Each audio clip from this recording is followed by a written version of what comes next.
Hello, welcome everybody to the next interview today. I have Cllr Tom Giffard MS.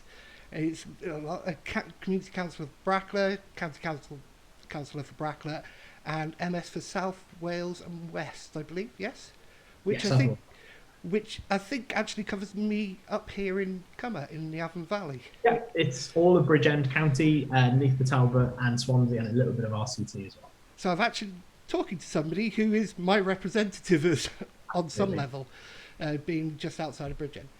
Anyway, thank you for doing this and giving me your time. I know your time's precious, and we've got about an hour today, and I'll try and keep on the time and that. And we do actually have residence questions today. Only the Brilliant. second time we've got resident questions. Alex Williams was the first one we had residence questions, and Tom's the next one. Anyway, Tom, give us a little bit about your background and what when you first stood for a political position. Yeah, so for me, I first joined the Conservative Party when I was about 16. So I've been in the Conservative Party a long time. My family and my parents are not political at all. But for me, I kind of saw that David Cameron had just become the leader. And I found some of the things he was saying quite sort of inspirational, and then I agreed with a lot of what he had to say. So I joined the Conservative Party, and 15 years later or whatever we are, here we are. So as you mentioned, I've been a councillor in Brackler for the last 4.5 years, also community councillor, and then since May I've been a member of the Senate for South Wales West as well. Oh, that's great. Sorry, everybody, if you see me wincing during this, it's not at Tom's answers. It's the fact that I've got an ear infection at the moment in this ear and a trapped nerve in my shoulder. So it's not the answers Tom has given. So please be gentle with him. Right. So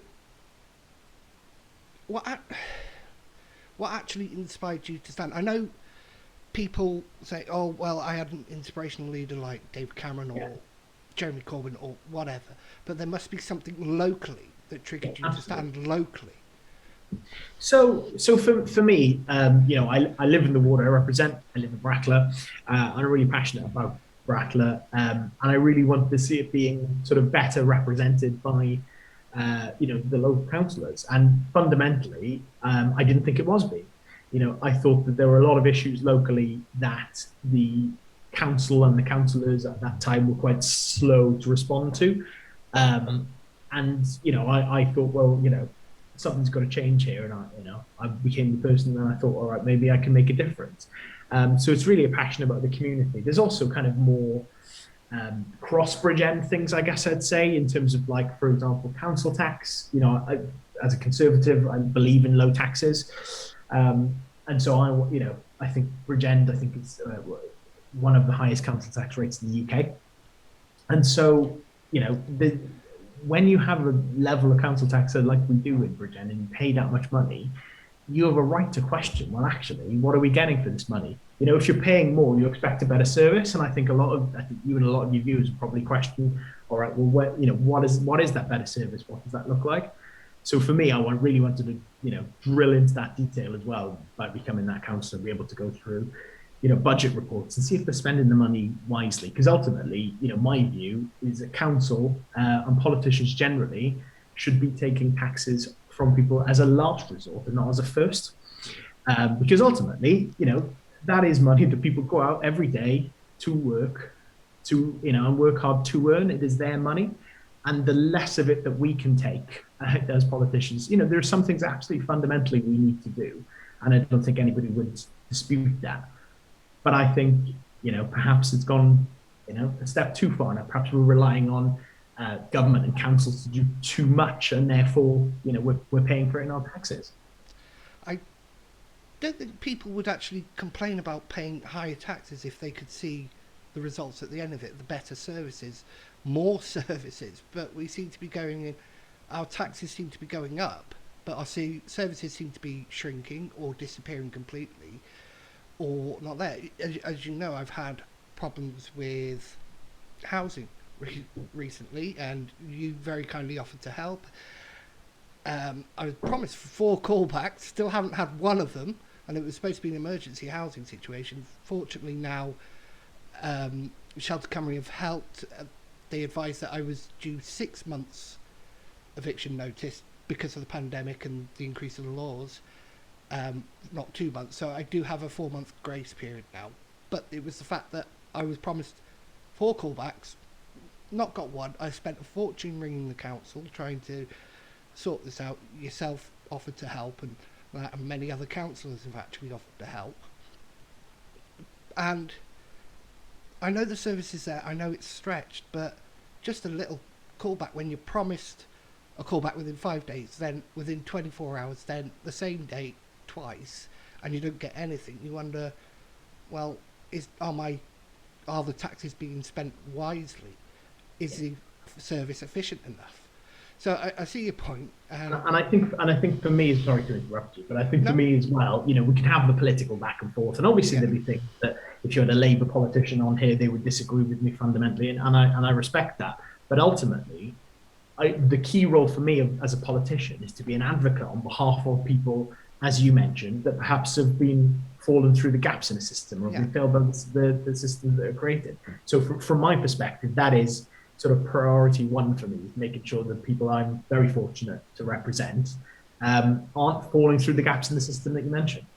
Yeah, I think because I've refused a lot of help from councillors to help me sort out the housing situation, and I suppose in a way I was cutting my nose off to spite my face, and I was saying I should be like everybody else. I should have to go the process of everybody else because I know the systems, and I know people, and people can go to their councils at any point to get help with something like this, but there are people out there who are afraid to ask for help. I don't know, and I was cutting my nose off to spite my face. I was saying this should be doing the proper way, and I should be the same as everybody else. Yeah, and if residents like you and politicians like me aren't knocking on the doors and saying, look, this isn't working, and your example is one, but there will be other people as well that they're also in that situation. If we're not doing that, if we're not knocking on that door and saying, look, this is just not working, that will never ever change. So I understand what you're saying about, I feel like I should be treated like everyone else, but unfortunately not everyone will think to go to their MP or their MS or the councillor.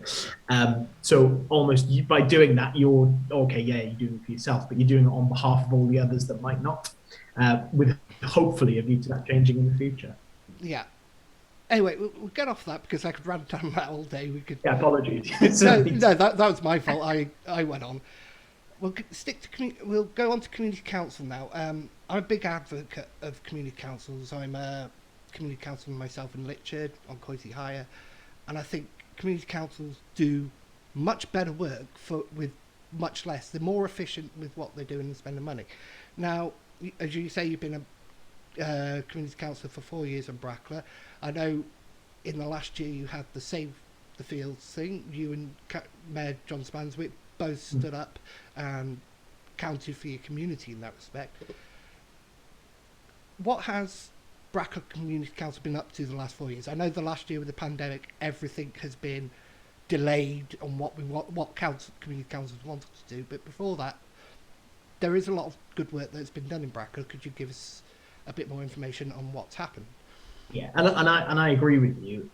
Community councils are best placed almost to do quite a lot of good work, and I think we talk a lot actually.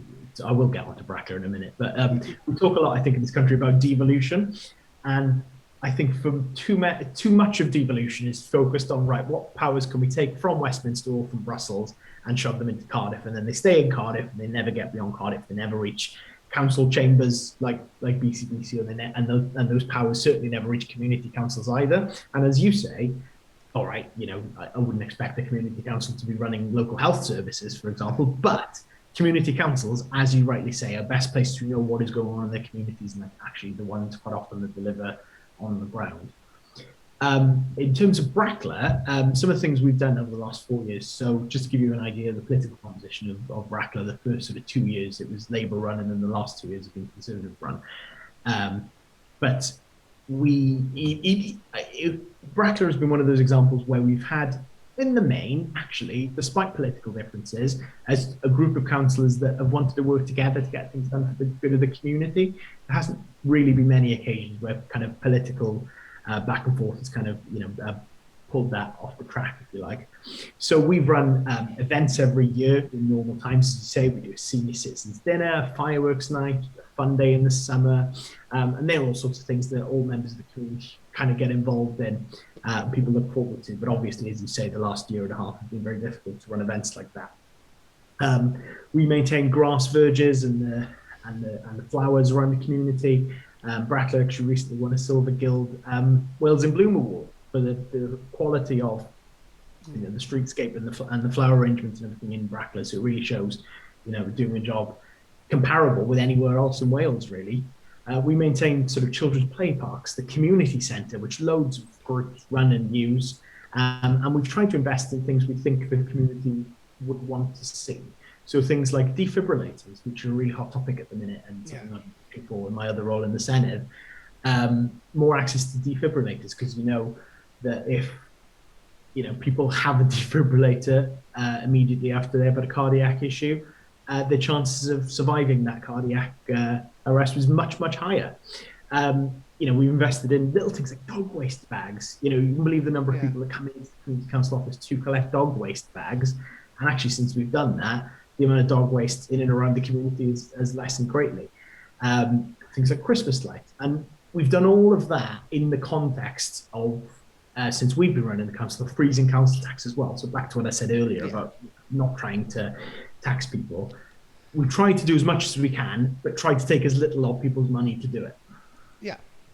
I think that's the thing. I think all 20 community councils this year either froze their council tax or their precept, people don't like calling it council tax, precept, or even lowered it. And so yes, we have money left over from previous year because we couldn't do things, and we're trying to do things now, but I think all councils recognised it was a time of hardship, that a lot of people are out of work, weren't getting the money they used to, so even by freezing it, that helps a little, but it's not going up. And I think county council could have seriously looked at that with the reserves they certainly have, as revealed in the audit recently, of £95 million, and they could have offset any rise or even lowered it, because they shouldn't be holding that much in reserve anyway. But we're going off topic again. Me, I always do it. So, what are the concerns you and your residents have specifically in Bracklow at this point? Because I know each area has its different concerns about different things. And so you mentioned earlier about the Save Our Fields campaign. So I won't go into that. We've also talked about council tax quite a lot, which is one of my hobby horses. So I won't go into that either. So like some of the other things, for example, Bracklow itself, obviously, for those perhaps that don't know, is a fairly kind of new housing estate. I think the first sort of houses en masse in Bracklow were in the 1980s, and prior to that, it would have been more kind of farmland more than anything.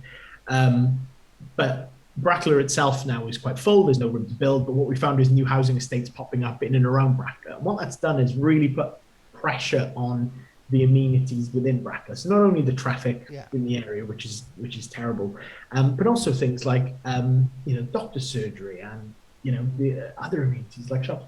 So my call would be where big developers come in and they want to build big housing estates, and I think Park Darwin is an example. I think the council doesn't do the best job of ensuring they keep to their other commitments. So whether that's investment in schools, whether that's at Section 106 money to improve transport infrastructure, health facilities and so on. I think where we build big housing estates and where houses come into an area like or surrounding Bracklow, I think we need to not only be fair to those residents that buy those houses, but the residents that live in the areas that surround it as well. And that's all kind of culminated in a campaign that Jamie Wallace, the Member of Parliament here, and I have been running for a number of years now on the junction. People locally here will know it, the Singletons Junction, between Coitchurch Road and Simonston Road. Basically is right next to a railway bridge.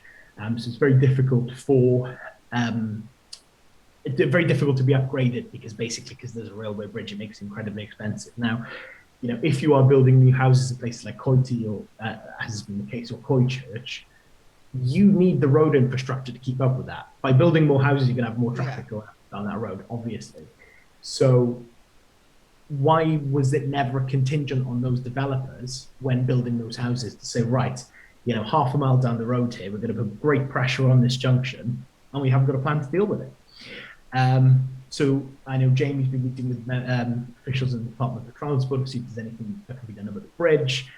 It's something I've mentioned to other Senate members as well. So, hopefully by butting heads together in Westminster, in Cardiff Bay, and in Angel Street and Bridgend, we can come up with some kind of solution.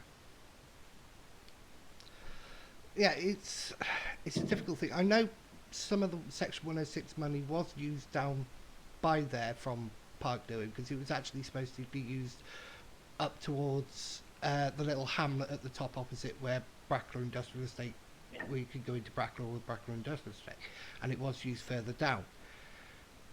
I think problem BCBC, they don't think things through properly. They built the bypass from Litchard Cross and that so that cars could travel there, but you've got cars travelling the other side, which is effectively near enough a country lane that needed to be improved by the crematorium. The whole road needs to be improved, widened, and there is room to do that, but they didn't think people coming that way. We put a little link road past Tremorcasteth and things like that, but yeah, that link road still goes somewhere. There's still going to be heavy traffic, and I think Ian Spiller was talking about this. There's not that joined up thinking or thinking through the problems.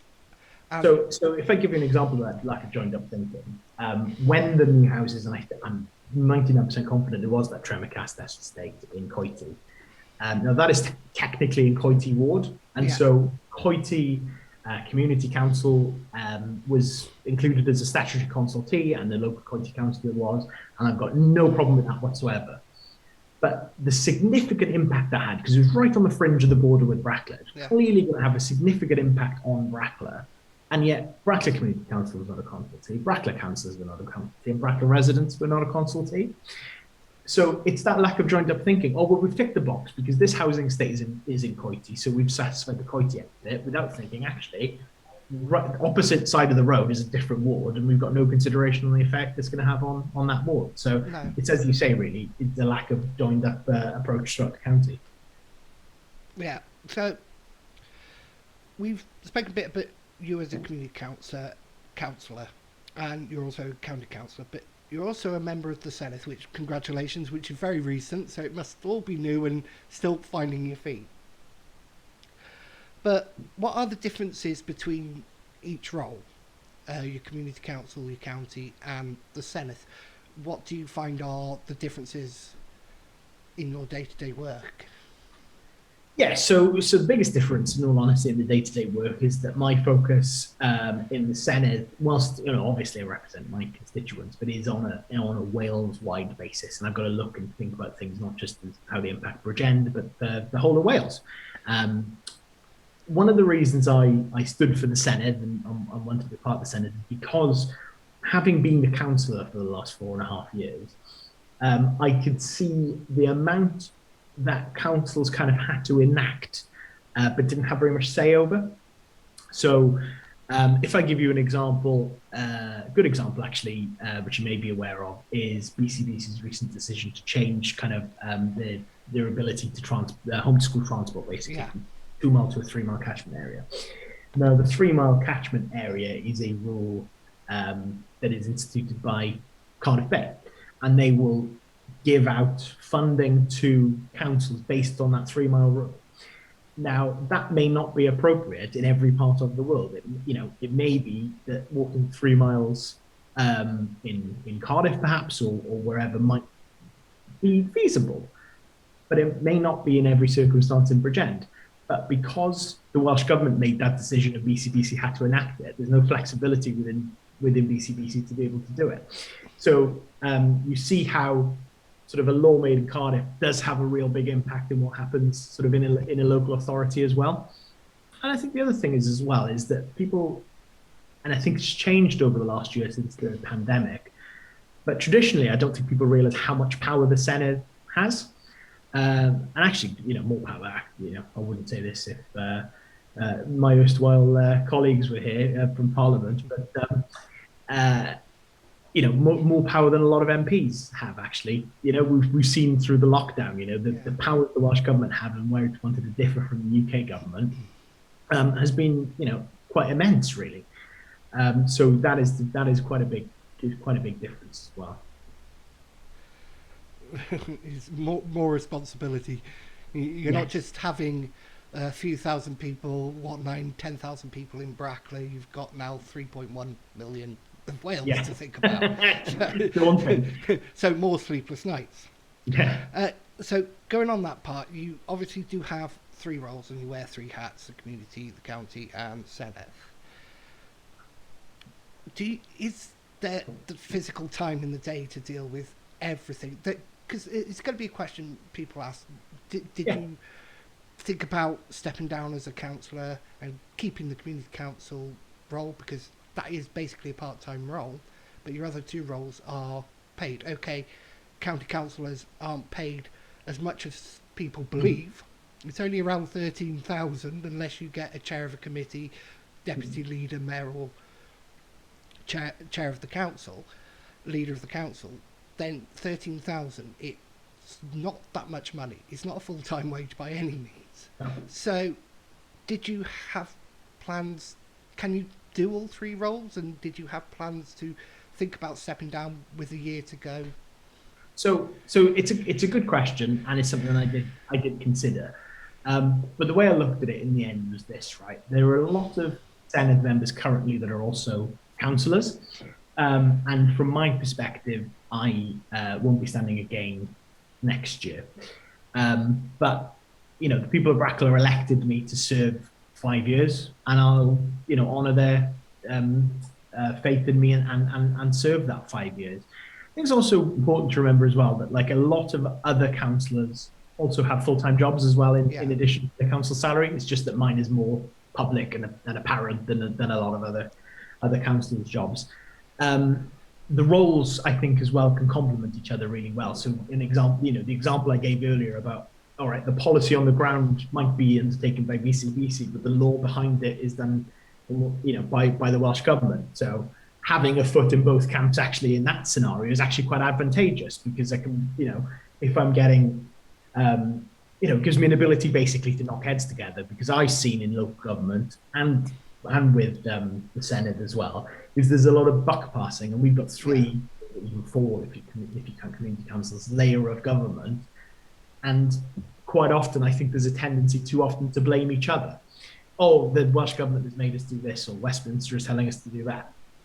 And actually, having that foot in both camps gives me a bit of an ability to butt heads together where it's needed.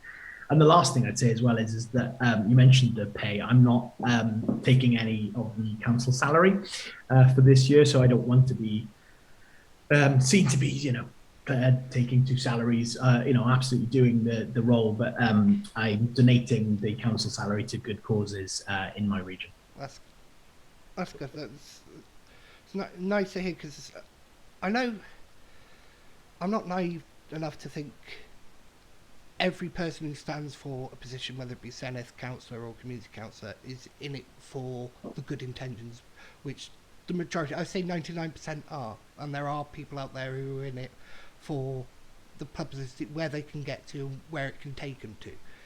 I understand that. It's nice to see that you're trying to keep grounded. Yes, you could fly off now. You're a Senedd member. You could say thanks, Bracklow, goodbye, but you're not. You're trying to keep grounded, see out the rest of your term, which some people will say you shouldn't do. Some people say yes, it's admirable, because you're trying to keep your promise to the electorate that you gave nearly 5 years ago now, when they elected you. I'm going to be your councillor. Thank you for electing me. I'm going to stay here till the end.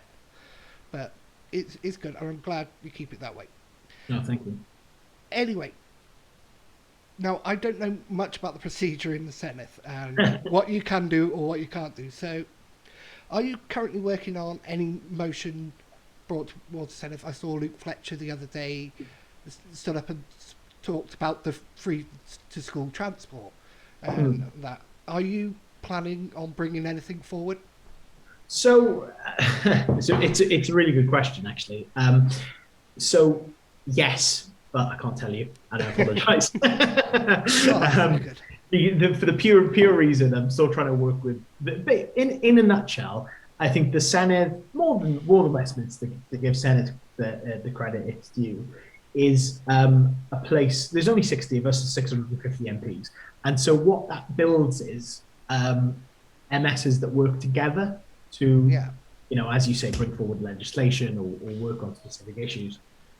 Um, and from my perspective, with what I'm trying to work on, I'm just trying to thrash things out with other parties at the moment. So it wouldn't be right for me to tell you that.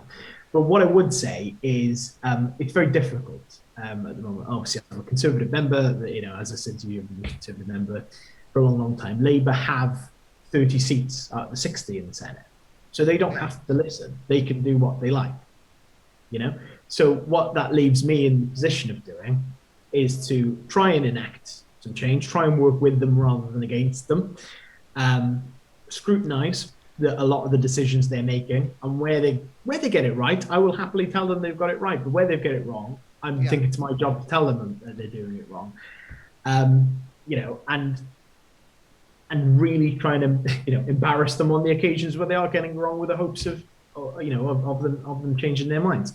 So that's the kind of role that I've got in the Senate, and the other role that I wear in the Senate as well as I'm the Shadow Minister for Culture, Tourism and Sport. So what it means is anytime there's a bit of legislation come forward from the Welsh Government in any of those areas, it's usually me leading the charge to read through the minutiae of the detail of whatever's being proposed and try and work on ways to make it better and hold the government to account on it. So that is the role of an opposition member in the Senate in a nutshell. It's to try and get done what you can, but be realistic about what can be done. Just based on the pure maths of it. Yeah. So you're the person I would need to speak to with help in regards to getting this Youth Olympics up in Bridgend that I'm trying to do for 2023 the summer. I've got my own problems at the moment, so it's slightly on the back burner. But being the shadow Minister for Sport as well, it'll be something to bring to you. So definitely something I want to talk about after this. I did speak to Hugh Davis when I originally had the idea back in 2016. He actually invited me to his office. We sat down and we spoke. He said, it has a really fantastic idea. We need to, because it was a Wales Olympics at that point, Olympics. And he said, we need to do it on a smaller scale. And I said, okay, then. He said, I'll go away, speak to people that I need to, the Sports Council and things like that. And that's the last I ever heard of him. That's the last I ever got. And that was one of the reasons why I stood as well. But because I think he could have come back and said, look, it's not going to happen now. We really simply can't do it. You can do what you want to do. And you would understand that. And I can understand that. But just then ignoring emails and that is one thing. Anyway, we're going to go on to residents' questions now. I'm not going to do hard, horrible questions at councillors and Senate members now. When it's coming up to election, yes, I'll grill you, I'll put you in front and I'll challenge you on your things. But this is from a resident, but it's from more than one resident, so I felt this had to be put in. And of course. It's in regards to the motion that Councillor Penhale Thomas brought up last week in regards to the free school meal provision from Universal Credit and the means testing on that and the £20 uplift. You and the rest of the Conservatives voted against. I'll read the question as it was put to me. So cool. Recently you voted against a motion in the council chamber that called for the UK government to not cancel the £20 uplift in Universal Credit. Could you explain the reasoning for this? Yeah, so as you say, the motion came to council basically asking to reinstate the £20 uplift. So it's important to remember why that £20 uplift came into being in the first place. It was in March 2020, and it was because of the financial disruption basically people would suffer as a result of the pandemic. It was always intended to be a temporary increase, and hopefully, touch wood, as we're coming out of the pandemic, thankfully, there are other schemes like furlough ending, for example, if the furlough is ending today. Yeah. Um, uh, Obviously, this is one of the measures that is coming to an end as COVID comes to an end. Now, obviously, if there are future waves and pandemics and things like that, things like furlough and universal credit may have to come back into the fold. But the purpose of it was to sort of cover that financial hardship, and thankfully that is coming to an end. The only thing I would say, sort of in addition to that, is that the responsibility, I guess, of a government is to ensure that there are good work for people that is Yeah. well paid. Okay, and I'm sure that 99% of claimants of universal credit who are unemployed would rather be in work. Yeah. I'm not. And yeah, absolutely. And thankfully, we've seen, across a whole range of industries at the moment, there's quite a lot of work out there at the moment, which is a really good and welcome thing. So the government's started a plan for jobs, kickstart scheme to help people back into work, and a whole range of other measures, particularly as furlough is now coming to an end as well. And obviously there'll be people who don't, come back into work at the end of furlough, hopefully to fill those vacancies that already exist. And I think that by calling for the £20 uplift on universal credit to be reinstated would have been sort of fiscally irresponsible, because I read that it would cost about £6 billion to keep that going even for another year, which would be about another penny on people's income tax every year. So it would have been really irresponsible to do that. I think the easiest thing in the world for politicians to do of any stripe is to say, yes, we should fund this and we should fund that and we should do this and we should do that. But unless you've got a plan as to how you're going to pay for it, the words you use are worthless. And unfortunately, I like Ross. I've gone on with Ross for a number of years, but like his motion did not have no plan to pay for things he was calling for. So, as you focus, the question focused on the £20 uplift, but the meat of the motion was the free school meal provision. Did you have any problem with that part of the motion? You'll have to, from the top of my head, no. You'll have to remind me of the rest of the motion, but no. It was my opposition to it was based around that £20 thing. I think if that hadn't been in there, I can't say I would have had a problem with supporting it, in all honesty. It was to increase the amount of, because there is a set limit for somebody on universal credit. I think it's about 7,000 something, so that their children can receive a free school meal. Ross was, because this is a Welsh Assembly government issue, was trying to look at getting the Welsh Assembly government to look at that and maybe increase it, especially in these harder times for people with electricity now going up, gas and electricity and energy bills, and it's not just a slight 1 or 2% rise, it's going up fairly substantially. And people like myself on universal credit, okay, my son doesn't actually live with me, so that's fine. My ex-wife does have a fairly decent job and he doesn't get free school meals, he buys his meals. But if my son was living with me, I would be entitled to that free school meal because I am on universal credit. Yeah. But there are people out there who are just over that limit, just slightly over that 7,100 and something limit. And it's because they've taken a part-time job and they've earned just that slightly too much, and it's gone away completely. I think it should be a grading system, like you do with some mean tested, where it's, if you get this much, then you get this, and if you get this much, you get this. Whereas this is just a certain cut-off, and I think if you only have to work 12, 15 hours part-time, which isn't a lot, and a lot of people do that to work around, so they've got something during the day while the kid's in school. And it cuts them off completely from that free school meal. But and I think, sorry. I was going to say, now that motion came in, it was in the free school meal part and the £20 uplift. It was a motion with the £20 uplift was a little bit at the bottom, and I think that was done very well. couldn't you have then put a motion in yourself saying, I'm happy to vote for the motion on part A, which would be the free school meal part, but I want to vote against the £20 uplift. That is a possibility in the chamber, so why wasn't that considered at the time? No, I think that is a fair question. I think that's more to do with the politics of the chamber than the intention.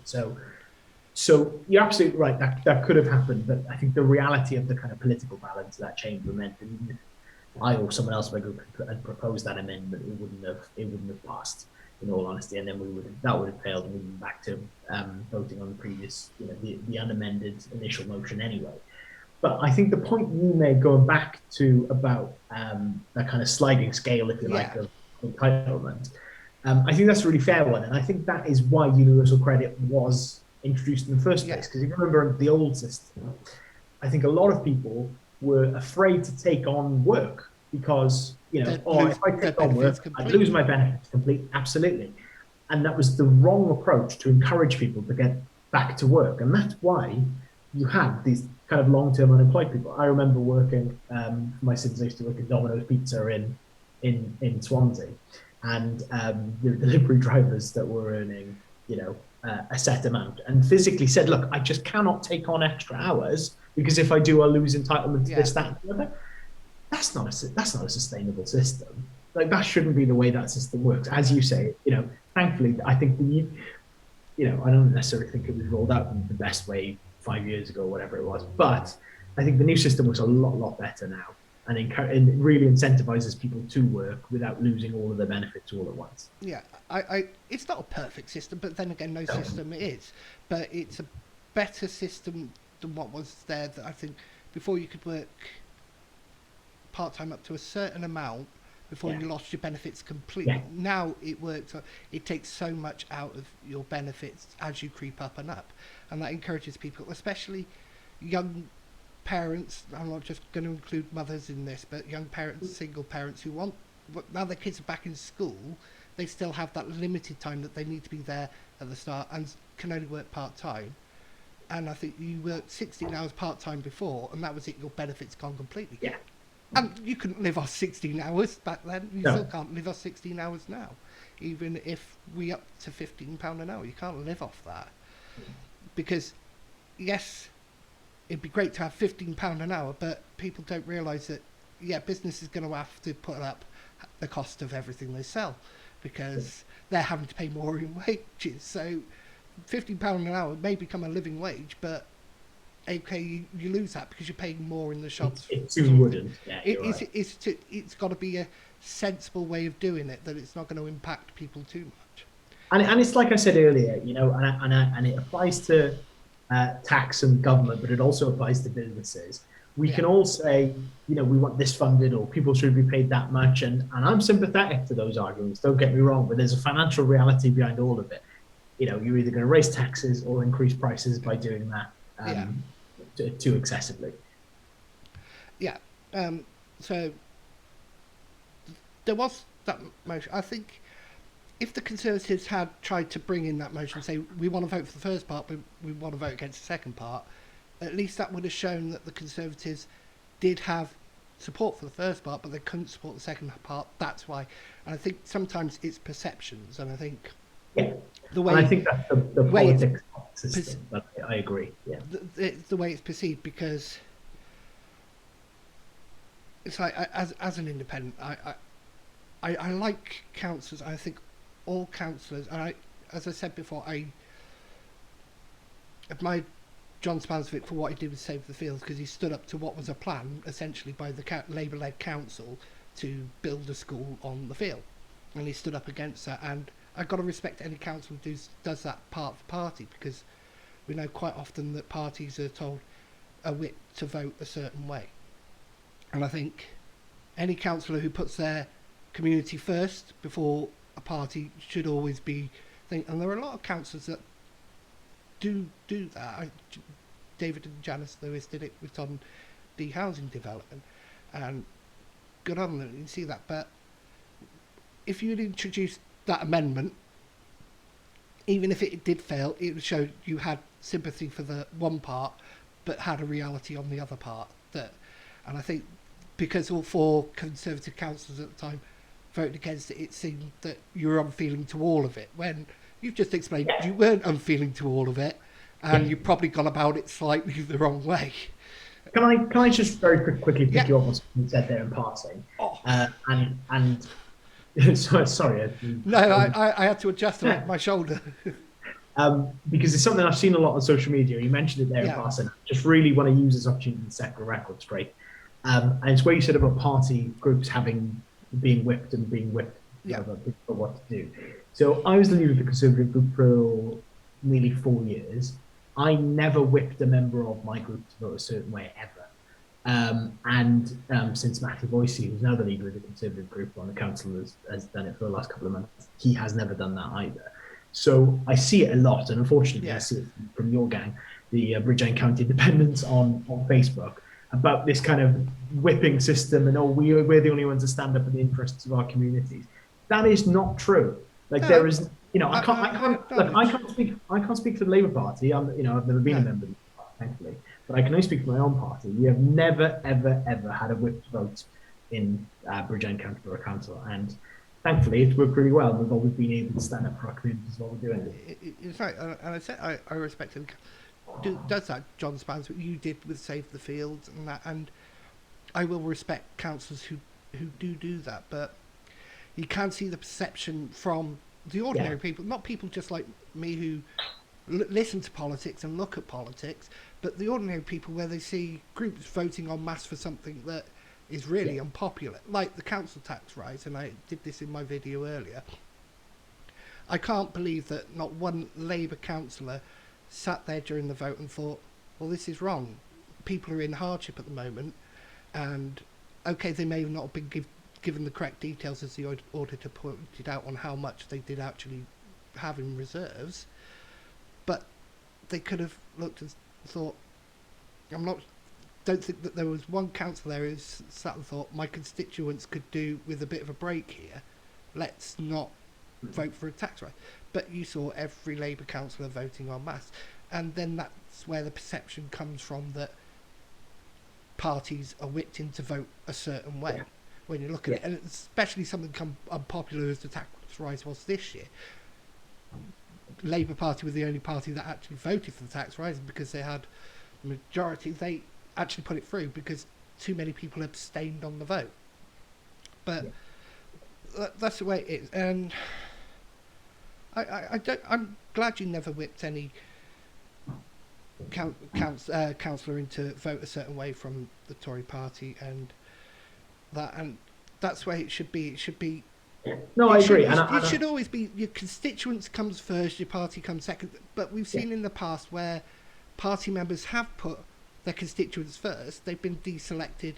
I'm not saying from the Conservative Party. I haven't got an instance that I can recall of anything like that. But we have seen in the last 6 years, Labour Party have done that. They've deselected 6 councillors, and most of those councillors, Councillor Penhale Thomas was one of them, deselected for standing up and saying, no, this is not what my constituents want. And he's come back and he's a fantastic independent councillor now, and he works hard for his community, as a lot of other councillors do, and quite a few of them got back in. And I think you shouldn't punish people for representing their constituents, regardless of what your party want. And in all honesty, good politics, and this will not always be possible, but good politics, there shouldn't actually be a conflict between what is good best for your party versus and ultimately, I can hold my head up high, and I know my other colleagues can as well, and say I have never voted in good conscience against the interests of my community, over my party. Sorry, my party over my community. And I'm proud to be able to say that, and that comes from a place, as I say, is that we have not whipped anybody to vote in a way that they were uncomfortable with, and I'm look, the Labour Party on here to defend themselves, so I won't try and criticise them too much. But I think the vote you cited there about council tax this year and in previous years, they probably felt that conflict. Yeah, I would love to speak to a Labour council, but none have agreed to speak to me or even reply to an email that I've sent. And I keep getting, oh, you only interviewed independents, and I put a Well, message hopefully up. this will change. Yeah. I put a message up the other day that said I'm interviewing Tom Giffard, and I've interviewed Ian Spiller, who's a Liberal Democrat as well. And I think Martin was joking about, I thought you only interviewed independents. I said, watch out, we may have some big news on Friday. But yeah, I'm glad. I don't mind party politics. I'm not the biggest fan of it. I've only ever voted for one party, and that was Labour for the first time I ever voted.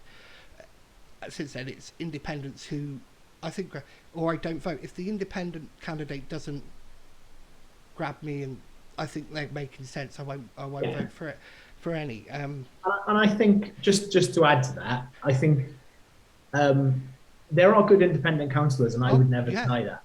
Just the same way there are good Labour councillors, there are good, well, there aren't any Liberal Democrat councillors really anymore, but there are good Conservative councillors.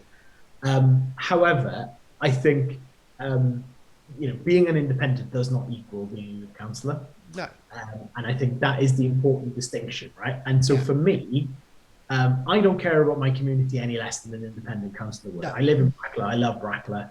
The only difference is I am a Conservative. I am straight up and honest about my political beliefs because I want people to know what my political beliefs are so they know what they're getting when they vote for me. Yes.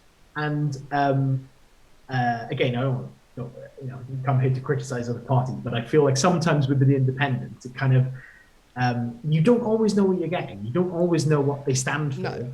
And so, I would rather be more upfront and honest with the public about what my opinions are and what I stand for than hiding behind the kind of independent badge, if you like. Yeah, because I know Labour criticise Bridgend County Independents a lot, and we don't just criticise them. The group has criticised Conservatives, but it's not about attacking. It's not something new, and it's not something just one side does. It's never been that way.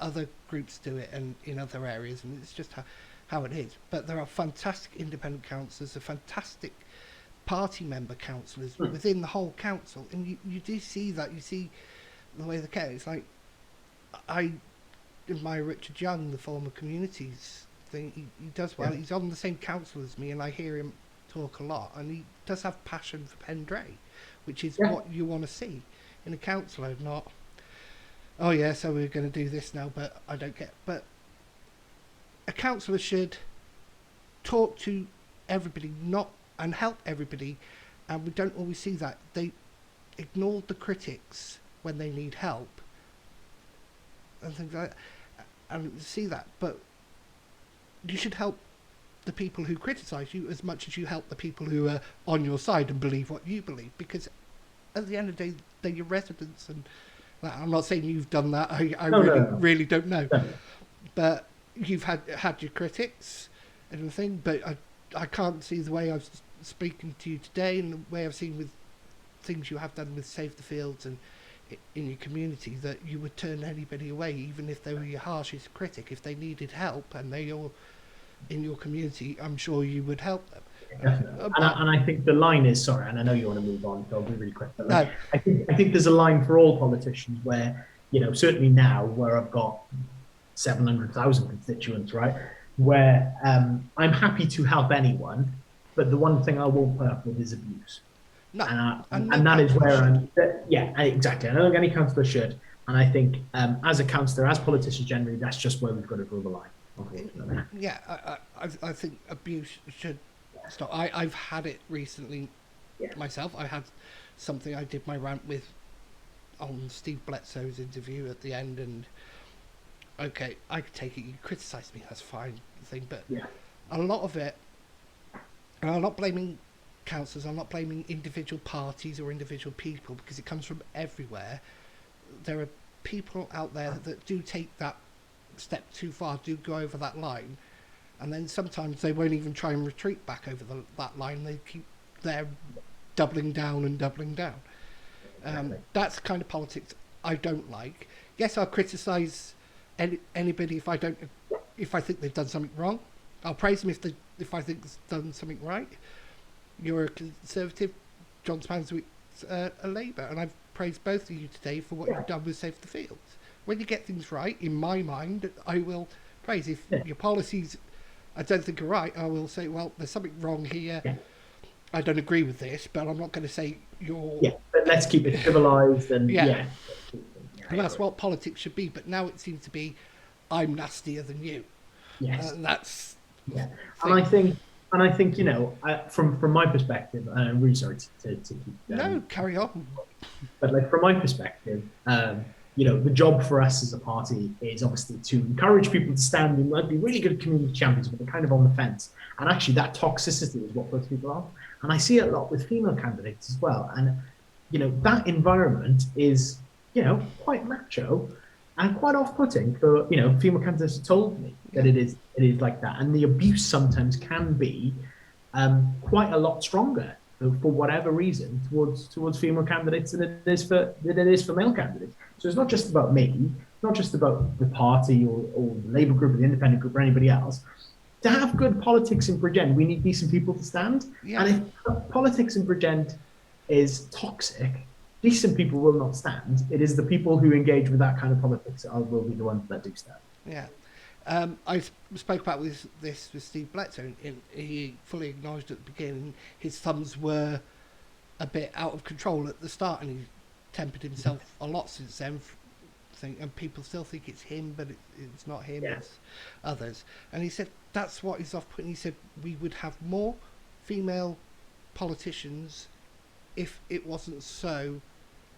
And it's not just personal negative, but it's really biting negative. It's getting down to the root of a person. Like, oh, you're ugly, you're wearing the wrong clothes, you're wearing the wrong shoes, you have the wrong beliefs, and that shouldn't matter. Criticise policies and ideas by all means. That's fine. That's what they're there for, to be criticised. And maybe this is something you can do in the role you're currently doing, is, you know, I would certainly, for one, would like to get together with some of the other parties before this next this council election in next May and agree a kind of decency pledge where we say, right, okay, here's the line, here's where we're going to draw it.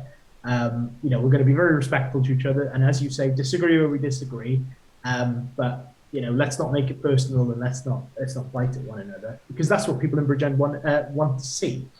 And so, you know, if other parties would be up for signing, you know, some agreement like that, I certainly would be. Well, Alex Williams the other day said, well, why don't you do a debate with the leaders of each group and things like that? I said, that's a fantastic idea. One problem: Zoom costs £100 odd to do group thing. I'm on universal credit. I don't have that sort of thing.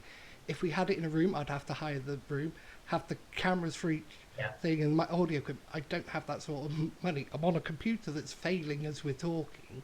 It keeps flickering on my side, so I just don't have those sort of the money to set up that. I'd love to do that. I'd love to be walking around the whole of the county in different wards and introducing councillors and walking around with them and saying, what are your problems in this ward? Show us and we'll get it on film. And people can think. I'd like to sit down and talk with residents and clerks of councils, because I think they do fantastic work and people don't really know about them, what they do. We can't do our job without them. There's no way we could as community councillors.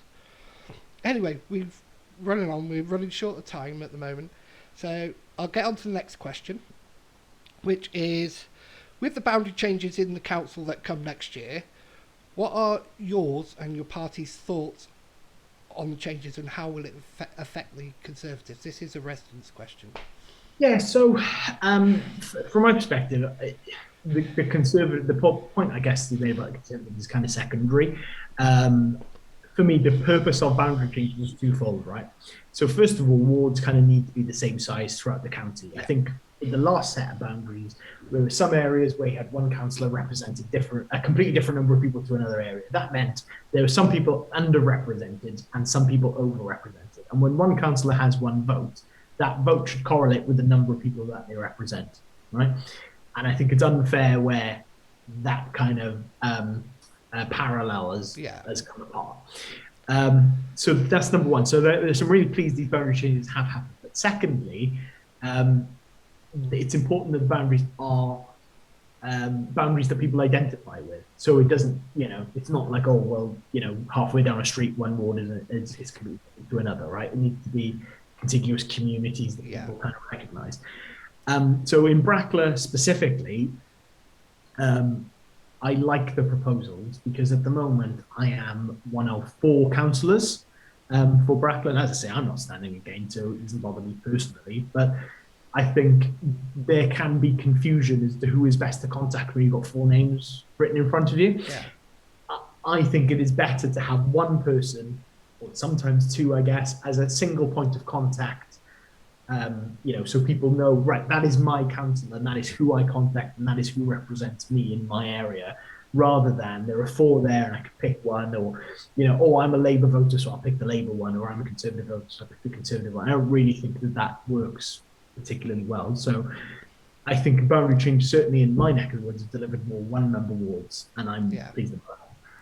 But it's opposite in, they're yes. breaking up Brackler, but Coity Higher, they're making 1 ward. Pencoed, they're making 1 ward. So I don't understand how the logic works. Oh, Brackler will have 1 member per area, which is great, which is how it should be, because then your councillor is personally responsible for that area, and they're going to be visible, and people are going to see that where you have 3, 4, or even 5. There is nowhere to hide if there's only one of you. No, there's nowhere to hide. But if there's a ward of 3, 4, or even 5 councillors, you can have 2 or 3 of them actually hiding away and others just doing all the work. And it doesn't work. So it's a good perspective for Brackler. I think it's brilliant. Each area knows who their councillor is going to be. There's not 4 of them. But the boundary change, I won't discuss this with you, but the boundary changes are going to be different with the parliamentary. And yes, that's a whole different, Yeah, and that was so weird the way they've carved Bridgend up. It just doesn't. And that goes back to the point, and again, we won't dwell on it, but it goes back to the point I was making about contiguous communities that people recognise. Splitting Bridgend down the middle is not a community that anyone would recognise. So no, it isn't. Okay, we'll get on to the last resident question. Yeah. If after the next election that an alliance of other groups has control of the council, would the Conservatives seek to work with them to get more of a overall balanced view of the county? Because if you've got Independents, Lib Dem, Propel, Plaid Cymru all working together, and different independence group working together, and add that to Conservatives working as a group would represent more of the county. So would that be something the Conservatives would look at? So look, from my perspective, look, we're aiming for a majority. We're standing really good candidates. Obviously, we're aiming for a majority. However, as your question implies, if there is no majority, look, we're always open to working cross-party lines, and I think we have worked cross-party lines. I think it's important to remember that Labour don't have a majority in DCDC currently. No. So certainly when I was group leader, I had a very good relationship with Laura Clark, who led the independent group, and we worked together on a range of issues where we agreed.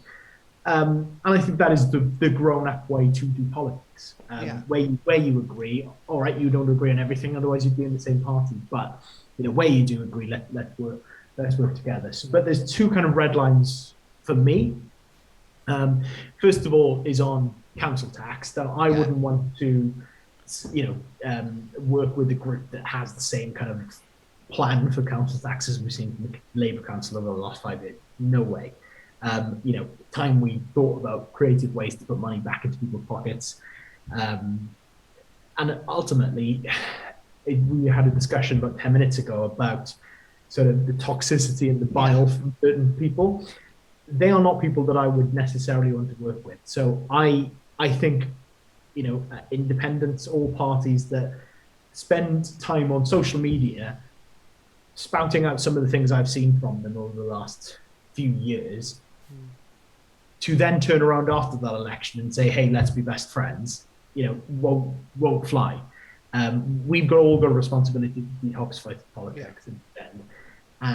And, I think some of those groups might think, oh, well, actually, maybe we can do a deal with them and maybe we can do a deal with them. But that is a red line for me. We want to work with decent people as well as as well as people we agree with ideologically. But look, any deal that we do would have to be in the interests of the residents of Bridgend. Yeah. Like, we wouldn't sign up for anything that would sort of be counter to that, or we would be uncomfortable with. So, my door, or whoever is, I guess Matthew Boyce's door, who's the group leader at the Yeah. moment, is open. But we have got red lines as well. Is what I would, the best way I would put it. That's great. You ruined my last question, which was what are you going to do in the next election? You've answered that twice already. So I'm going to throw something in there out of it. It's not a question that's going to put you on the spot. It's, well, as a Senate member, do you plan to work closer with not just the county council but community council? Because we know that some councillors can't get hold of their Senate member to help them with things, or they're ignored. Amanda Williams last week was saying as soon as she became an independent, Carwyn Jones would never speak to her, never reply to any courtesy email. But it's got to be a closer working relationship with community councils, because they are on the ground floor, and you being a community councillor can see how effective and closer to the ground the community councils are. So as a Senate member, is it something you're going to do, is work closer on those issues? I think. Look, as I said about on the previous question, my door's always open to work with anybody. If it's in the interests of people of Bridgend, right? Yeah. The caveat I would throw in is the caveat I also threw in the previous question, is that there are, I don't think I'd be incorrect to say there are certain characters in Bridgend that make it very difficult for you to work with them because of the way they approach certain issues. And